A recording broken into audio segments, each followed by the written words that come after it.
Good morning, buenos dias. Something that was on my mind was practice.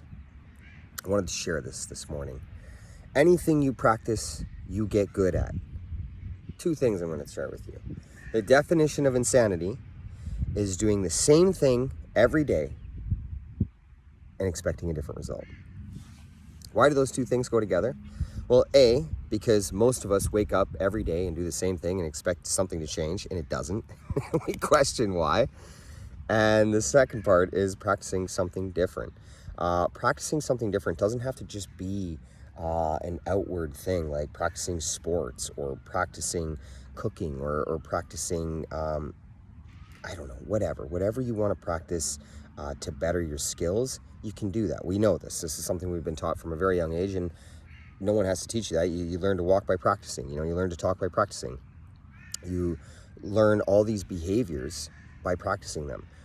That's the most important part. You learn behaviors in your mind. So by practicing a different way of thinking in your mind, you actually set yourself free from the insanity that you ensue. I know that sounds easier said than done, but it's just bringing an awareness to a certain situation that I think most of us need to be having. When we practice behaviors in our minds, we create routines and habits.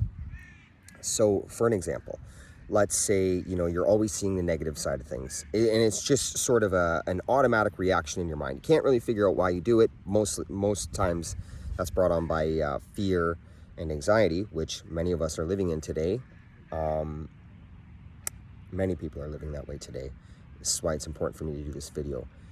Practicing behaviors to set yourself free from fear and anxiety. Fear and anxiety is a prison inside of your mind. I've been to prison, so I know what having your freedoms taken away from feels like. What I can't imagine is having your freedom taken away from you inside of your own home, inside of your own head, inside of your being.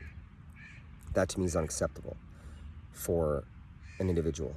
It's just no way of life, and I sympathize heavily for mental health and patterns of thinking that have locked people up inside of their mind.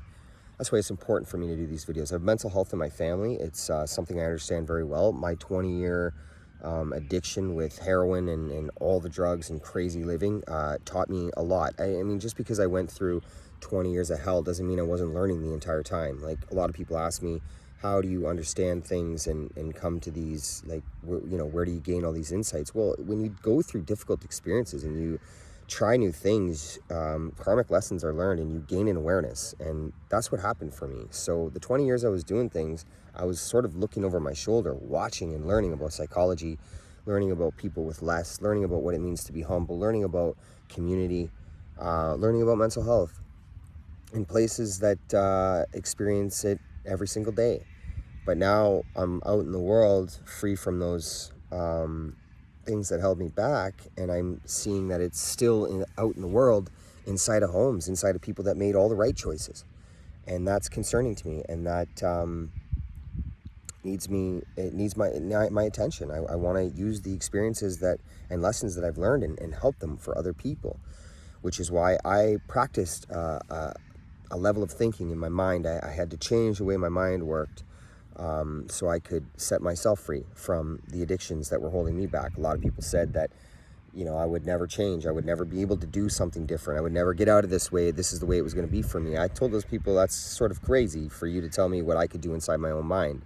The mind is a very powerful thing, and you have to remember, I don't care who you are or what you do. We're human beings, a part of the human race, living on planet Earth. All of us are one and the same. I don't care what color you are. I don't care what language you speak. Mental health doesn't know language, religion, and color, and you know why that is? That's because we're human beings, a part of the human race. It's very important. So when we're dividing and differentiating and seeing people from a different aspect, remember, addiction, mental health, love, anger, frustration, happiness, these emotions and levels of thinking that are inside of a human being are inside of any human being, which is why we have the same problems all around the world. It doesn't matter where you come from or what you do. These things know human beings. So that's very important that we understand that, and we stop dividing and thinking of ourselves as being different from one another, because we all carry the same traits. You know, we all carry the same things up inside of our mind because we all have a mind and we all have blood inside of us, which makes us all one. Just something, you know, I think there are more conversations we should be having about coming together, because this way of dividing is getting old, and we're practicing this behavior, and I don't want anyone to practice that. I mean, love should be the first thing that we do, and the first thing that sets us free. And instead of judgment and looking outwardly and practicing those sort of behaviors and mental patterns, we should be just focusing on ourselves and our journeys and our individualism, and looking at what makes us unique to being us, and appreciating those factors and learning those behaviors, I guess is what I'm trying to say.